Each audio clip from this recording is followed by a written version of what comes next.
స్తోత్రం అందరికీ వందనాలండి. దేవుడు కృపను బట్టి మనం ఆయన నామాన్ని బట్టి మరి ఆ సైన్లో ఉంటామని అవకాశం ఇచ్చారు. ఎంతమంది మీరు ఒప్పుకుంటారు బైబిల్ ఎన్నిసార్లు చదివినా కొత్తగానే ఉంటుందని? సో మిగతా పుస్తకాలు అయితే ఒక 2 సార్లు బోర్ అనిపిస్తుంది, కానీ బైబిల్ అలా కాదు. ఎన్నిసార్లు చదివినా అది మనకు కొత్తగా ఉంటుంది. దానిలో వేరే వేరే మనము దేవుడు మనకు బోధపరుస్తూ ఉంటాడు కదా. సో ఇంత గొప్ప వాక్యం మనకు అనిపించి దేవుడికి ఎలా తెలుసుకోవాలి.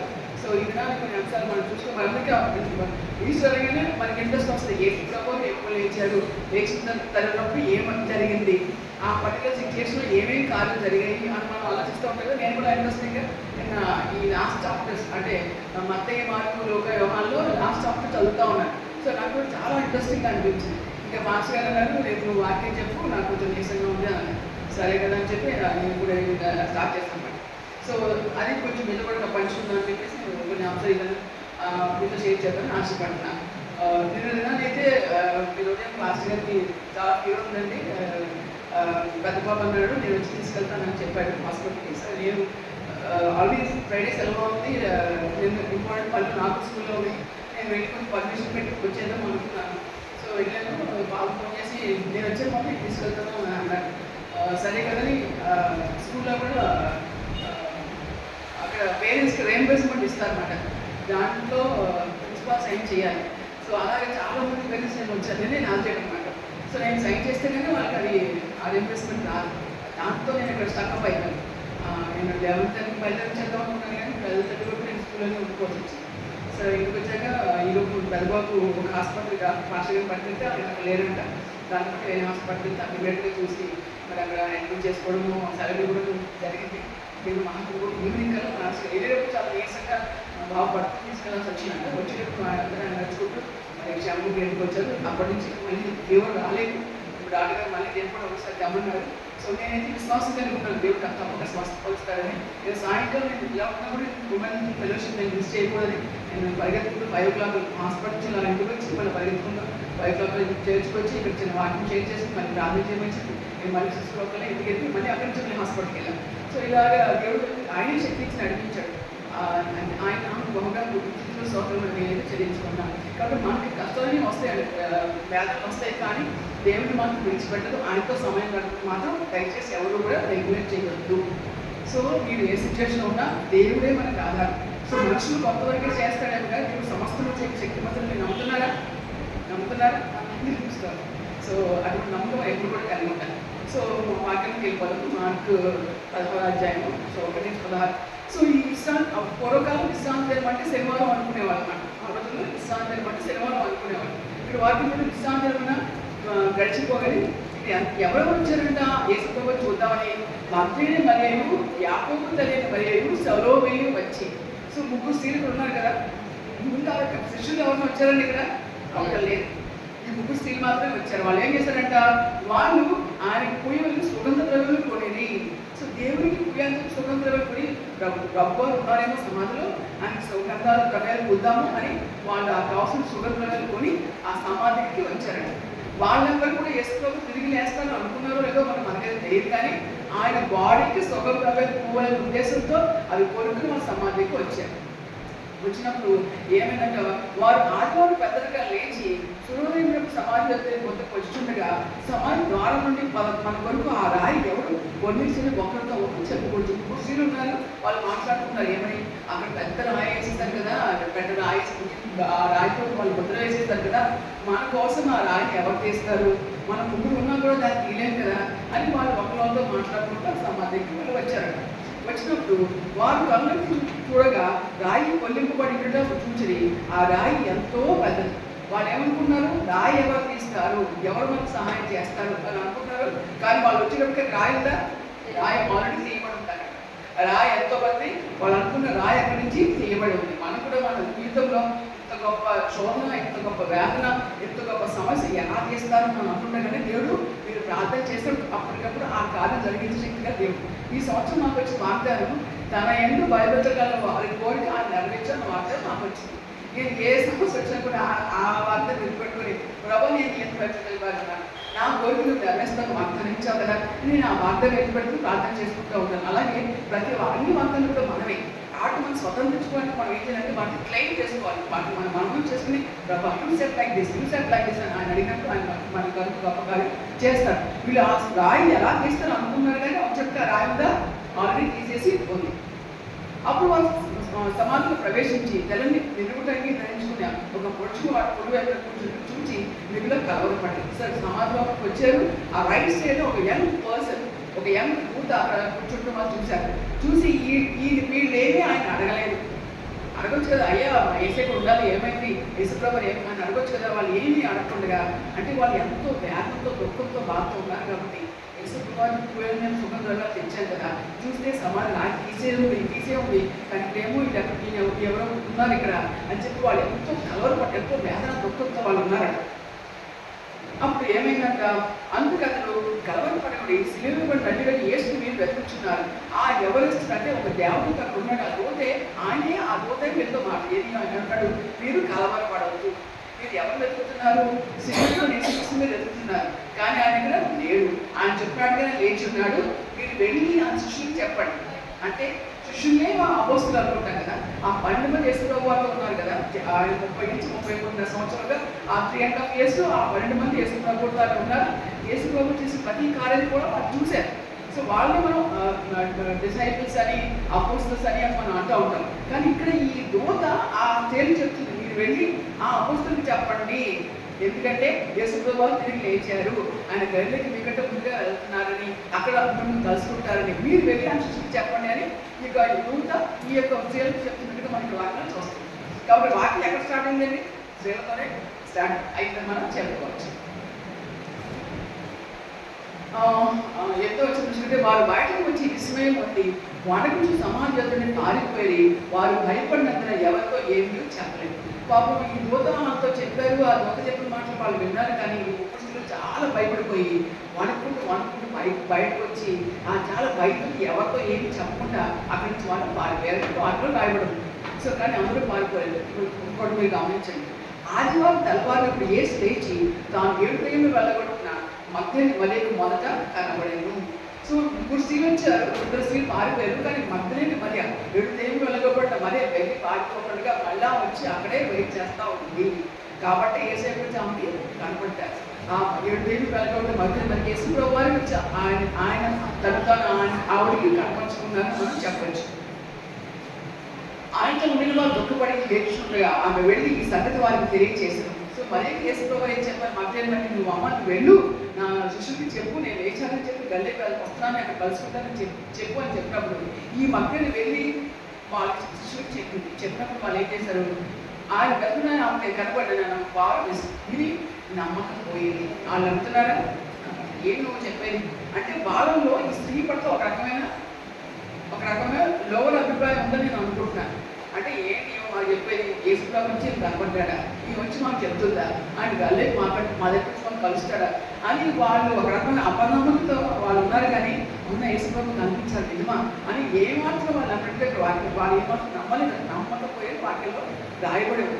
సో కొన్నిసార్లు మనం కూడా దైవజనులు లేదా దేవుడు కొంతమందికి ప్రేరేపణ చేసుకుని దేవుడి మీద అందరిగా చెప్తున్నాడు, ఇంకో దేవుడికి చేస్తాను చెప్తున్నాడు చెప్పినప్పుడు మా ఏమో కూడా అంటే ఈ మధ్యలో ఒక యవనస్తుడికి ఒక సహోదరు ప్రార్థన చేసి ఇదిగో నీ జీవితంలో ఇలా ఉంది కదా నువ్వు మార్చుకో అని చెప్పినప్పుడు ఆ యవనస్తుడు ఏమంటాడంటే దేవుడు చెప్తే నాకు డైరెక్ట్గా చెప్తాడు కదా మీ ద్వారా ఎందుకు చెప్పిస్తాడు అని క్వశ్చన్ చేశాను.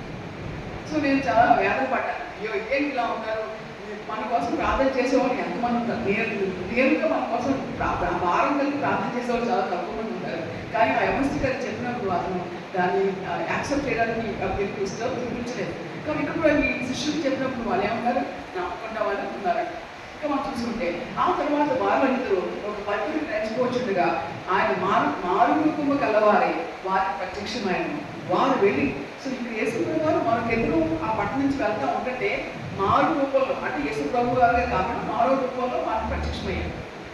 వారు వెళ్ళి తగిన వారికి ఆ సంగతి తెలియజేసింది కానీ వారు వీరి మాట అయినా నమ్మకపోయారు. సో వారు కూడా వెళ్ళి చెప్తున్న హైదరాబాద్ వెళ్ళి ఇదిగో మేము వెళ్తున్నప్పుడు ఒక ఆయన మాకు కనిపించాడు, ఆయన మాతో ఉన్నప్పుడు మాకు చాలా ఒక రకమైన మా ఆత్మలో ఒక కలవరం అంటే ఒక రకమైన సంతోషం మాకు కలిగింది, ఒక రకమైన ఎక్స్పీరియన్స్ మేము చేశాము అని వెళ్ళి ఆ శిష్యులతో చెప్పారు. కానీ ఆ సంగతి కూడా ఆ శిష్యులు వాళ్ళు యాక్సెప్ట్ చేయలేదు, నమ్మకం లేకపోతే వాళ్ళు ఉన్నారు. ఇంకా అంటే యేసుప్రభువు మన ద్వారా వాళ్ళు చెప్పించారు, ఇంకో ఇద్దరు శిష్యుల ద్వారా, అంటే ఇద్దరు మన శిష్యులు కాదు ఇంకో ఇద్దరు మనుషుల ద్వారా కూడా వాళ్ళు చెప్పించారు. కానీ వాళ్ళు నమ్ముతున్నారా? నమ్మట్ల. అప్పుడు యేసుప్రభువు ఏం చేస్తారో చూద్దాం. ఇప్పుడు 11 మంది శిష్యులు భోజనంలో కూర్చున్నప్పుడు ఆయన వారికి ప్రత్యక్షమై తాను లేచిన తర్వాత తను చూచిన వారి మాట నమ్మనందున వారి అపనమ్మక నిమిత్తం హృదయ కాఠిన్యం నిమిత్తంలో వారిని గద్దించాను. అప్పుడు యేసుప్రభువు ఎప్పుడైతే వాళ్ళు భోజనానికి కూర్చున్నారో ఆ టైంలో యేసుప్రభువు అక్కడికి వచ్చి వాళ్ళతో డైరెక్ట్గా దేవుడే మాట్లాడుతున్నాడు. ఏమని? మీరు ఎందుకు రెండు 2 టైమ్స్ నేను మీకు విషయం పంపించాను కదా, మధ్యాహ్నం వల్ల వచ్చి నీకు చెప్పని మీరు నమ్మలేదు, 5 వ్యక్తులు వచ్చి చెప్పారు మీరు నమ్మలేదు, ఎందుకు మీరు ఇట్లా ఉన్నారని చెప్పి వాళ్ళ అపనమ్మక నిమిత్తము హృదయ కాఠిన్యం నిమిత్తము వారిని గద్దించాను. సో యేసుప్రభువు చెప్తున్నారు, ఎందుకంటే మీరు నమ్మకుండా ఉన్నారు, నేను చెప్పబట్టి కదా వచ్చి మీకు చెప్పినా మీరు ఎందుకు వాళ్ళ మాట నమ్మకుండా ఉన్నారు, ఎందుకు అంత అపనమ్మకంగా మీరు ఉన్నారు, ఎందుకు హృదయం మీరు కఠినం చేసుకుంటున్నారు అని అప్పుడే యేసుప్రభువు శిష్యుని గద్దించారు. బట్ ఈ రోజు కూడా మనతో మాట్లాడుతూ యేసుప్రభువు మీరు చాలా మంది మీరు ప్రార్థన చేస్తున్నారు, చాలా మంది మీరు వాక్యం చదువుతున్నారు, కానీ ఆ వచ్చిన వాక్యం ఉన్నటువంటి వాక్యాన్ని బట్టి ఎందుకు ఇంకా మీరు నమ్మకలేకుండా ఉన్నారు అని అడిగితే మనం ఏం చెప్తాం? నేను స్వస్థపరిచేవాడిని నేనే వాక్యాలు ఉంటాను, నేను ఆశ్రయించేవాడిని నేను వాక్యాలు ఉంటాను. కానీ ఎంతమంది ఇంకా మనం అప్పులతో ఇంకా అనారోగ్యంతో ఉంటాం, ఎందుకంటే మనం ఆ వాక్యాన్ని నమ్మలేకపోతున్నాం కాబట్టి. కాబట్టి మనలో కూడా ఇటువంటి బలహీనతని మనం పరిశీలన చేసుకోవాలి. మనం దేవుడు మనతో చెప్పినప్పుడు వాక్యం ద్వారా మనతో మాట్లాడినప్పుడు we should have complete faith on him. So ఆయనలో మన పరిపూర్ణ ఆ విశ్వాసం కలిగి మనం ఉన్నప్పుడు కార్యం చేస్తాడు. మన వాక్యం చదువుతాము, ఇక్కడ ఒక అడుగు అక్కడ ఒక అడుగు, ఇక్కడ ఒక కొంత నమ్మకం వేరే వాళ్ళ దగ్గర కొంత నమ్మకం, అలా మనం ఉండకూడదు. అంటే కంప్లీట్గా దేవుని పట్ల నమ్మకం కలిగి ఉండాలి. యేసుప్రభువు చేసినట్టు ఆవిడ అపనమ్మకం నిమిత్తం హృదయ కాఠిన్యం నిమిత్తం అని గర్వించగా మనం చూస్తాం. ఇంకా ఏం చెప్పారు యేసుప్రభువు? మరియు మీరు సర్వలోకానికి వెళ్ళి సర్వసృష్టికి సువార్తను ప్రకటించుడి. అప్పుడు శిష్యులు చెప్తున్నారు యేసుప్రభువు, మీరు సర్వలోకానికి వెళ్ళండి, సర్వసృష్టికి సువార్తను ప్రకటించండి. ఇంకా చెప్తారు, నమ్మి బాప్తిసం పొందిన వారు రక్షణ పొంది. ఎవరైతే మీరు చెప్పిన మాట నమ్మి బాప్తిసం పొందుతారో వాళ్ళు రక్షించబడతారు, నమ్మని వారికి శిక్ష విధించబడి. ఎవరైతే నమ్మకున్నారో వాళ్ళకి శిక్ష. కాబట్టి యేసుప్రభువును వద్దనుకుని కాదనుకుని ఉన్న వాళ్ళకి క్షేమం ఉంటుందా? ఉండనే ఉండదు. కాబట్టి చెప్పాల్సిన బాధ్యత మన మీద ఉంది. సో చెప్పినందుకు కొన్నిసార్లు మనం కఠినమైన రోజులు కూడా ఎదుర్కోవచ్చేమో, కఠినమైన రీతిలో మనం జీవించడానికి అవకాశం కూడా రావచ్చేమో. బట్ ఈవెన్ దట్ మనం దాన్ని వదిలిపెట్టకుండా యేసుప్రభువు ఇతరులకు చెప్పాల్సిన బాధ్యత మన మీద కూడా ఉంది. కాబట్టి క్రైస్తవులు ఉన్నందుకు గొప్పపడదు, కానీ క్రైస్తవులు ఉన్నందుకు సంతోషం ఎంతో శ్రేష్టమైన మార్గము, మరి ఎంతో ఘనమైన మార్గం. కాబట్టి ఈ యేసుప్రభువు తెలుసుకున్నట్టు ఎంతో భాగ్యం. సో ఈ భాగ్యాన్ని మనం పొందుకుని ఉన్నప్పుడు ఇతరులకు చెప్పాల్సిన బాధ్యత మన మీద కూడా ఉంది. అలాగే లూకా 24వ అధ్యాయం సో 10 నుంచి మనం చూస్తున్నానండి. ఈ సంగతిని అపోస్తలులు చెప్పిన వారు ఎవరు అంటే ఏ సంగతిలో యేసుప్రభువు వాళ్ళతో కనపడిన సంగతి, యేసుప్రభువు వారికి నేను మీకంటే గల్లే ముందుగా వెళ్తాను, అక్కడ నేను కలుసుకుంటాను అని చెప్పండి అని దూత ఆశ్చర్యంతో చెప్పింది కదా. ఎవరు చెప్పారంటే అక్కడ మగ్దలేనే మరియయు, యోహాన్నయు, యాకోబు తల్లి మరియయు, వారితో కూడా ఉన్న స్త్రీలు. ఎంతమంది స్త్రీలు? మగ్దలేనే మరియ, యోహన్న, యాకోబు తల్లి మరియ, ఇంకా ఇతర స్త్రీలు ఏమైతే ఇందులో రాలేదు. సో ఎంతమంది వచ్చి ఆ శిష్యుడికి చెప్తే ఏమైంది? అయితే వారి మాటలు మీ దృష్టికి వెర్రి మాటలుగా కనబడిన కనుక మీరు వారి మాటలు నమ్మలేదు. సో ఇంతమంది స్త్రీలు వచ్చి మగ్దలేనే మరియకి యేసుప్రభువు కనబడ్డారు. ఆ దూత వాళ్ళతో చెప్పింది డైరెక్ట్గా, మీరు అంత ఎదుగుతున్నారు కదా యేసుప్రభువు గురించి, ఆయన గురించి మీరు కలవలపడుతూ మీరేదో మా శిష్యుడికి చెప్పండి అని ఆ దూత స్త్రీలతో డైరెక్ట్గా చెప్పినప్పుడు వీళ్ళందరూ వచ్చి శిష్యులు చెప్తే వాళ్ళు ఏమన్నారంటే వెర్రి మాటలుగా కనబడ్డారు. ఎంత మంచిగా చెప్పినా కూడా వాళ్ళు ఏమాత్రము గ్రహించే స్థితిలో కానీ యాక్షన్ చేసే స్థితిలో కానీ వాళ్ళు వెర్రి మాటగా అనుకున్నారు. అయితే పేతురు లేచి సమాధి వద్దకు పరిగెత్తుకుని పోయి వంగి చూడగా నారబట్ల మాత్రం విడిగా కనబడు. పేతురు కొంచెం దుఃఖ స్వభావం కలిగిన వాడు చెప్తూ ఉంటారు కదా. ఈ పేతురు సరే వాళ్ళు చెప్పారు అని వారి మాటలు వెర్రి మాటగా కొట్టువేయకుండా let me go and see, నేను వెళ్ళి చూస్తాను అని పేతురు ఏం చేస్తాను అనుకుని పరిగెత్తుకుంటూ వచ్చి ఆ సమాధికి వెళ్ళి చూసినప్పుడు ఆ సమాధి లోపల యేసుప్రభువుకి పేతురు చూసారా? లేదు. కానీ అక్కడ ఏం చేస్తాను, ఆయన బట్టలు చక్కగా ఒక పక్కన మంట పెట్టి ఉంటాం ఆ పేతురు చూశాడు. అతను జరిగిన దాన్ని చూసి ఆశ్చర్యపడి ఇంటికి వెళ్ళాను. ఇదేంటి ఇలా అయింది, యేసుప్రభువు లేరేంటి, ఆయన బట్టలు మాత్రం విడిగా చుట్టుపడుతున్నాయండి అని పేతురు ఆశ్చర్యపడుతూ తన ఇంటి తను వెళ్ళిపోయాడు. అది మనం చూస్తాం. అదే వచ్చి 44 నుంచి 45 చూద్దాము.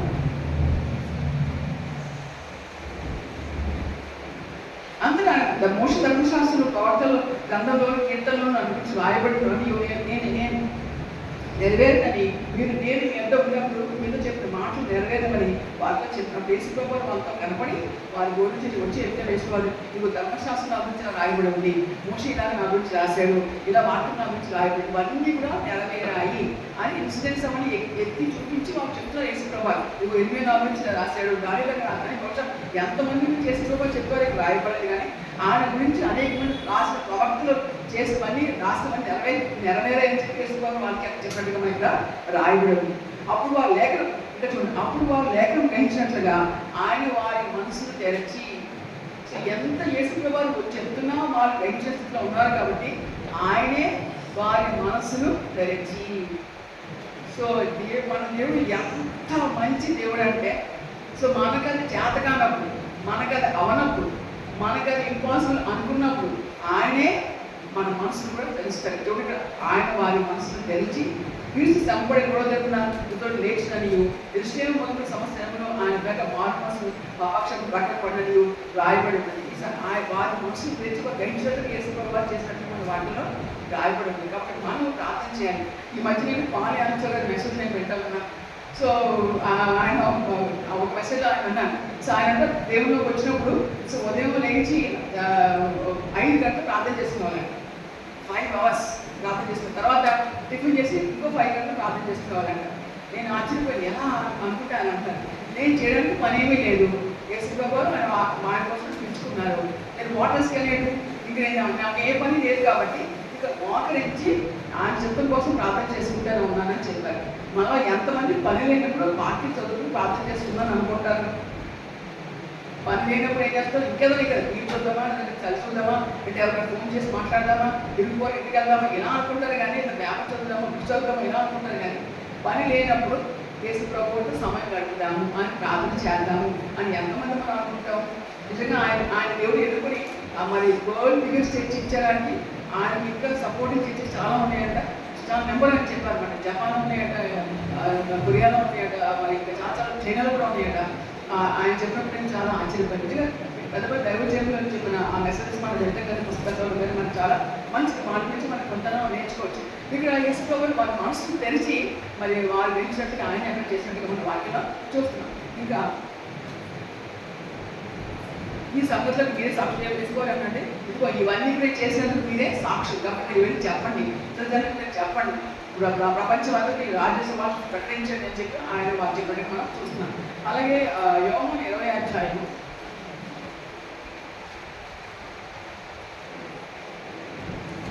24 చూస్తున్నామండి. యేసు వచ్చినప్పుడు 12 మందిలో ఒకడైన దిదుమ అనబడిన దోమ వారితో లేకపోయింది. ఇంతవరకు మనం చెప్పుకున్నాం కానీ వారు భోజనం కూర్చుని ఆయన వారు చెప్పినప్పుడు ఆ సమయంలో దిదుమ అనబడిన దోమ అక్కడ లేరట్టు. అంటే 12 మెంబర్స్ ఒక పర్సన్ యూద అతను చనిపోయాడు ఆత్మహత్య చేసుకుని. ఇంకొక వ్యక్తి దోమ కూడా అక్కడ లేరట. మిగతా ఒక యేసుప్రభు చెప్పారు. సో దోమ మళ్ళీ వచ్చినప్పుడు వాళ్ళు చెప్తారు, మీరు యేసుప్రభు కూడా మళ్ళీ వచ్చారు ఆయన మధ్య చెప్పారు. చెప్పినప్పుడు దోమ అంటాడట, మేము ప్రభు చూసుకోమని అతనితో చెప్పగా అతడు నేను ఆయన చేతుల్లో మేకులు గుర్తులు చూచి నా వేలు ఆ మేకుల గుర్తులో పెట్టి నా చెయ్యి ఆయన పక్కన ఉంచితేనే కానీ నమ్మనని బాధ. సో ఎంత ఇదిగా మాట్లాడతాడు ఇక్కడ దొంగ. ఇక్కడ ఆయన చేతిలో నా చేతులు ఉంచి ఆ మేక గుర్తులో నా చేతులు ఉంచి ఆయన పక్కలో నా చేతులు ఉంచితేనే నేను నమ్మను అని అంటే ఆ యేసులో చేతి కలిగానే అని తెలుసు, పక్కలో బలం వచ్చానని నాకు తెలుసు, ఆ గాయాలు నేను ఆ చేయించితేగా నేను నమ్మను అని దోమ శిక్షితో అని చెప్పినట్టుగా ఇక్కడ మాట్లాడాలి. యేసుబాబు దోమ అలా మాట్లాడుతున్నప్పుడు ఉన్నారా? లేదు కదా. కానీ దోమ మాతో మాట్లాడుతుంటే యేసుబాబు తెలుసా? తెలుసు. ఓకే. సో 26 వచ్చింది. 8 దినముల తర్వాత శిష్యులు మరల లోపల ఉన్నప్పుడు దోమ వార్త కూడా సో 8 days క్రితం దోమ ఎలా వార్త చెప్పాడు. 8 దినాల దోమ మళ్ళీ వార్త కూడా వాళ్ళకు ఉన్నాడు. ఉన్నప్పుడు అప్పుడు యేసుబాబు వచ్చాడు. తలుపులు వేయబడి ఉండగా యేసు వచ్చి మధ్యలో నిలిచి మీకు సమాధానం కలుగుగాక. ఇక్కడ ఎందుకు యేసుబాబు సమాధానం కలుగుగాక అని చెప్పి నేను ఆలోచించినప్పుడు వాళ్ళు ఆల్రెడీ డిఫరెన్స్ ఆఫ్ ఒపీనియన్స్ వచ్చాయి. 10 మంది ఏమో యేసుప్రభు వచ్చారు, మాకు కనపడ్డారు, మాకు చెప్పారు సృష్టికి సువార్త ప్రకటించమని. మరి మా హృదయ కాటిని కూడా మమ్మల్ని అందించారు అని చెప్పినప్పుడు తోమాడు నేను మాత్రం నమ్మనయ్యా, నేను మాత్రం మీరు నమ్ముతారు. మంచి డిఫరెన్స్ ఆఫ్ ఒపీనియన్స్ చాలా వచ్చినాయి కాబట్టి వేసుకోవాలి. మీకు సమాధానం కలుగును కాక. కుటుంబంలో సమాధానం ఉంటుందా? డిఫరెన్స్ ఆఫ్ ఒపీనియన్స్ ఉంటాయి కదండి. ఏదో సందర్భంలో ఏదో వీటిలో డిఫరెన్స్ ఆఫ్ ఒపీనియన్స్ ఉంటాయి. కానీ మనం వేసుకోవాలి నుంచి సమాధానం పొందాలి. సమాధానం ఇచ్చింది ఆయనే. కాబట్టి వేసుకోవాలి చెప్పి మీకు సమాధానం కలుగుగాక అని చెప్పి తర్వాత తోమాను చూసి నీ వేలు ఇటు చాచి నా చేతులు చూడుము, నీ చెయ్యి చాచి నా పక్కలో ఉంచి అవిశ్వాసం కాక విశ్వాసం ఉంటున్నాను. సో తోమా వేసుకోవాలని మాట్లాడి తోమా వాళ్ళు అన్నావు కదా, నీ వేలు నా చేతిలో ఉంచుతా అని చెప్పి నా పక్కలో చేయించుతా అని చెప్పారు కదా, ఇగో నీ చేయి చాచి నన్ను ముట్టుకు చూడు, సీమై అగూడ్స్ అని వేసుకోవాలి. తోమా డైరెక్ట్గా మాట్లాడినప్పుడు తోమ ఏమంటాడు, అందుకు తోమ ఆయనతో నా ప్రభు నా దేవ అని. ఇంకా తోమ అని క్షమించు ప్రభా నీ కార్యం అనలేకపోతున్నాడు, కానీ నా ప్రభు నా దేవ అని ఆ తోమ యేసుప్రభుని చూసి తన యొక్క మాటలు తను చాలా సిగ్గుపడి ఉంటాడేమో నేను అనుకుంటాను. ఇవాళ so assume of his words అని నేను అనుకుంటాను. సో అక్కడ తోమ అంతగా నా ప్రభు నా దేవ అన్నాడు, కానీ అంతరించి ఆయన ఏమంటారు మాట్లాడలేదు. యేసు నువ్వు నన్ను చూసి నమ్మితే చూడక నమ్మిన వాడు ధన్యుడు అతనితో చెప్పాను. వేసుకోవాలి అన్నట్టుగా తోమ నువ్వైతే చూస్తే కానీ నమ్మని నువ్వు అన్నావు, కానీ నన్ను చూడకుండా నమ్మిన వారే ధన్యులుగా ఉంటారని చెప్పి వేసుకోవాలి తోమతో మాట్లాడుకోవాలి చూస్తాం. కాబట్టి మనం అందరం వేసుకోవాలి తోమతో చూసామా? చూడలేదు, కానీ మనం నమ్ముతున్నాం కదా. సో మనం చాలా గ్రేట్, మనం నిజంగా ధన్యులుగా దేవుడు మనం చేశాడు. కాబట్టి యేసు ప్రభువుని డైరెక్ట్గా మనం చూడకపోయినా, ఆయనతో మాట్లాడకపోయినా, ఆయన వాక్యం నిజమని నమ్ముతున్నాము, ఆయన నిజమని నమ్ముతున్నాము, ఆయన నిజంగా లోక రక్షకుడు మన రక్షకుడు మనం నమ్ముతున్నాము. కాబట్టి మనం ఎంతో ధన్యులు. కాబట్టి మనం ధన్యులుగా ఉన్నప్పుడు ఈ లోపల ఇదేవిధంగా మనం బయటకోవాల్సిన అవసరం ఉందా?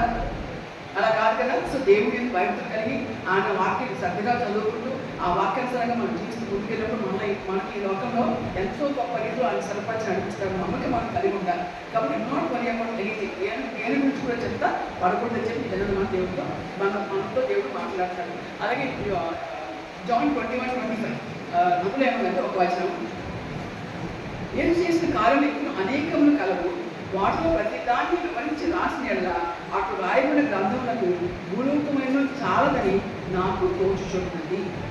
సో యేసు ప్రభువు చేసిన సందర్భాలు ఆయన చేసిన కార్యాలు చాలా ఉన్నాయంట. కొన్ని మాత్రం బైబిల్ రాయబడింది. అవన్నీ కూడా రాస్తే కనుక భూలోకం కూడా ఆ గ్రంథాలకు సరిపోదంట. సో మనం అనుకోవచ్చు ఈ సమస్య కోసమే యేసు ప్రభువారేమో, అంటే బైబిల్లో రాయబడిన సమస్యల కోసమే యేసు ప్రభువారేమో, నా సమస్య నాకున్న సమస్య బైబిల్లో లేదు కదా, నేను అనుభవించి ఈ వేదన బైబిల్లో లేదు కదా అని మనం అనుకోవచ్చు. కానీ ప్రతి సమస్యకి పరిష్కారం యేసయ్యే. ప్రతి సమస్యకి యేసు వారి మనకు పరిష్కారం లభిస్తుంది అని గ్రహించుకోవడానికి ఈ పట్టుదల వలస పెట్టారేమో నేను అనుకుంటూ ఉంటాను. యేసు చేసిన ఇంకా అనేకం ఉన్నాయి, కానీ ప్రతి దాన్ని వివరించి రాస్తేలా అట్లు రాయబడిన గ్రంథములకు భూలోకమైన చాలదని నాకు. కాబట్టి ఆయన చేసిన ప్రతి వివరించి రాస్తే భూమి కూడా సరిపోదండి. అంటే God gives everything for everybody. అంటే ప్రతి సమస్య పరిష్కారం ఆయన దగ్గర ఉందని మనం అర్థం చేసుకోవాలి ఈ రోజున మనం ప్రత్యేకించి. ఇంకా మనం చూసుకుంటే మనం ఒక చిన్న ఎగ్జాంపుల్, సౌలు చేస్తాం. మీకు బైబిల్లో ఉన్న సౌలు యేసుప్రభు నమ్ముకున్న వాళ్ళని చంపేస్తాడు, మన కవరాలతో కొట్టుతాడు, మరి స్టెఫన్ చనిపోవడానికి కూడా అక్కడ సౌలు ఉంటాడు. అటువంటి సౌలు ఎలా మారాడు? పౌలుగా మారాడు. ఎవరు మార్చారు? దేవుడే మార్చాడు. సో సౌలు ఏమన్నా నన్ను మార్చుకోబో దేవుడిని అడిగారు.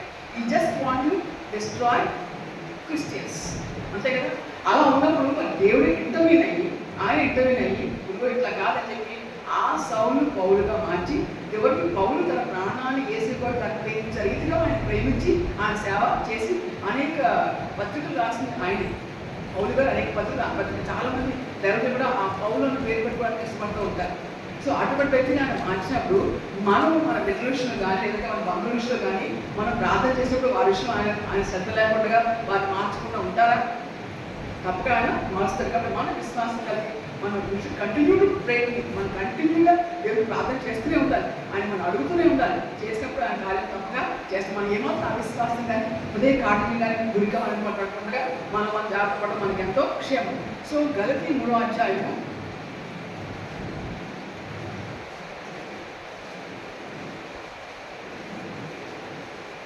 26-27 చూద్దామండి. యేసుక్రీస్తు మీరందరూ విశ్వాసం వల్ల దేవుడి కుమారులై ఉన్నారు. సో మనందరూ కూడా యేసుక్రీస్తు బిడ్డలు. ఎలాగా? విశ్వాసం వల్ల. కాబట్టి we are the children of God. మరి నేను యేసుక్రీస్తు బిడ్డలు మీరు కనుక్కోండి. I'm the child of God. యేసుక్రీస్తు బిడ్డగా విశ్వాసం ఆయన బిడ్డగా మనం ఉన్నాము. ఇంకా చూడండి, క్రీస్తులోనికి బాప్తిసం పొందిన మీరందరూ క్రీస్తును ధరించుకొని ఉన్నారు. ఎవరైతే బాప్తిసం తీసుకున్నారో వారు యేసుక్రీస్తును ధరించుకున్నారు. అంటే యేసుక్రీస్తు వారి లక్షణాలు మీలో బాహ్యరూపంగా కనపడాలి. ఆ రకంగా మీరు జీవించాలి. కాబట్టి మనము విశ్వాసంతో యేసుక్రీస్తు బిడ్డగా మనం ఉన్నప్పుడు మరి మనం అడిగిన ఆయన ఎప్పుడన్నా ఉంటారా? ఒక తండ్రి తన బిడ్డకి మరి నాకు ఇది కావాలంటే ఎప్పుడన్నా ఉంటారా? ఎంత కఠినమైన తండ్రి అయినా కూడా ఆ బిడ్డ 1వ క్లాస్ అడుగుతూ ఉంటే సరే ఎన్నిసార్లు అడుగుతారు నా బిడ్డ ఇద్దాంలే అని అనుకుంటారు. కానీ ఎన్నిసార్లు నేను ఇవ్వకుండా ఉంటే కఠినమైన తండ్రి ఎవరో ఉండరేమో. కానీ మనం ప్రేమించిన మన తండ్రి యేసుప్రభువు వారు ఎంతో ప్రేమవాడు, కృపామయుడు, శక్తిమంతుడు, ఆయన దయామయుడు, జాలిగల మనసు కలిగిన వాడు.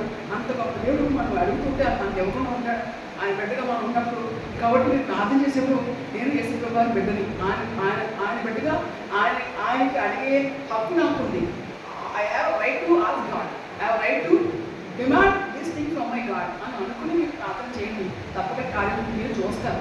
కాబట్టి నిరాశ నిస్సులు సాధన చేస్తే దొంగలు తోచుకున్నాడు, చంపేస్తాడు. కాబట్టి అటువంటి సాధన చెప్పి ఆలోచన హృదయం చేయకుండా ఆ ఆలోచన పక్కన పెట్టి ఈ విషయం నేను ప్రార్థన చేస్తాను కదా, నా దేవుడు నాకు సహాయం చేస్తాను. కంటిన్యూ నా ఫెయిత్ ఇన్ గాడ్. విశ్వాసమే పోయిసారి చెప్పాను, విశ్వాస ప్రేమ కవచము రక్షణ నిరీక్షణ చేస్తామని ధరించుకోవాలి. కాబట్టి విశ్వాసం మన కవచంగా ధరించుకున్నప్పుడు దేవుడు గొప్పగా మన పట్ల చేస్తాడు. కొన్ని విషయాలు మనం సాంగ్స్ 1 చెప్తున్నాం, ముగించుకున్నాము.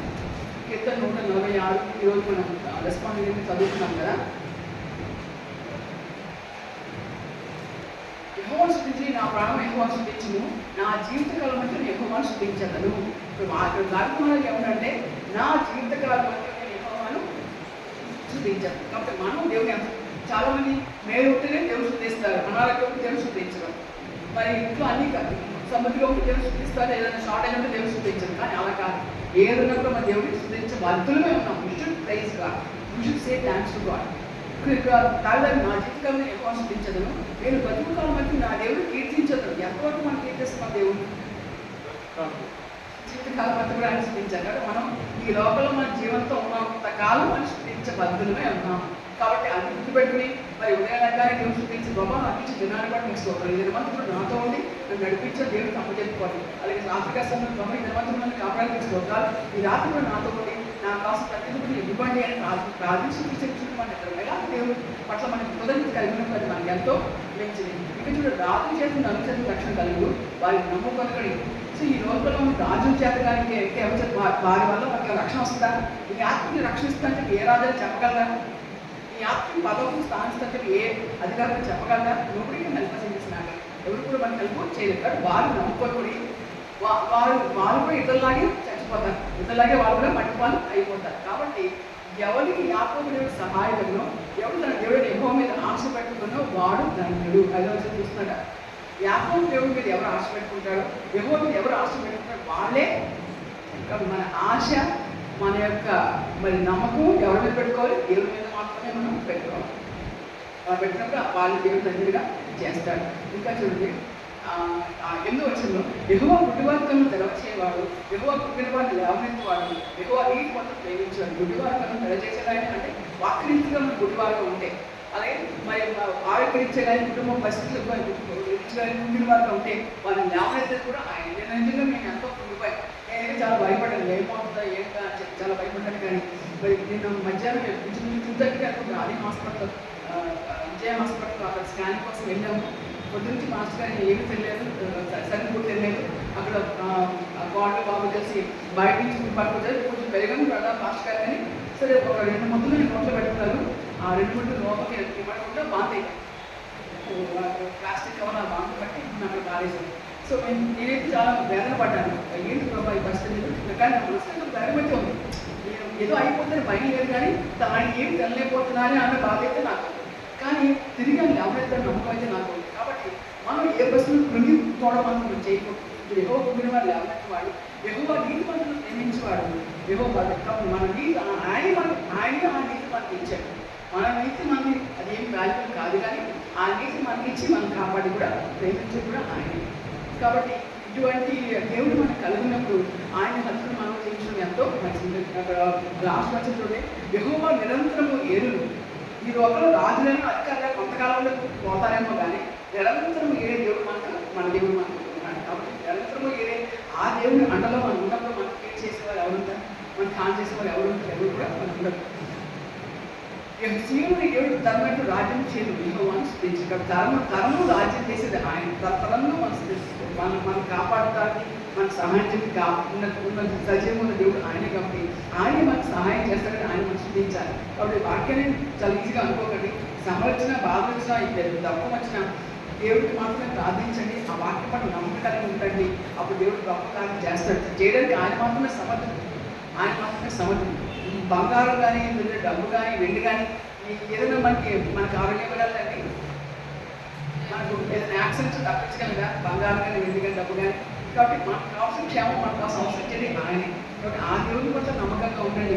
మీకు సమయం దొరికిపోతే దయచేసి వాక్యం చదవండి, ప్రార్థించండి.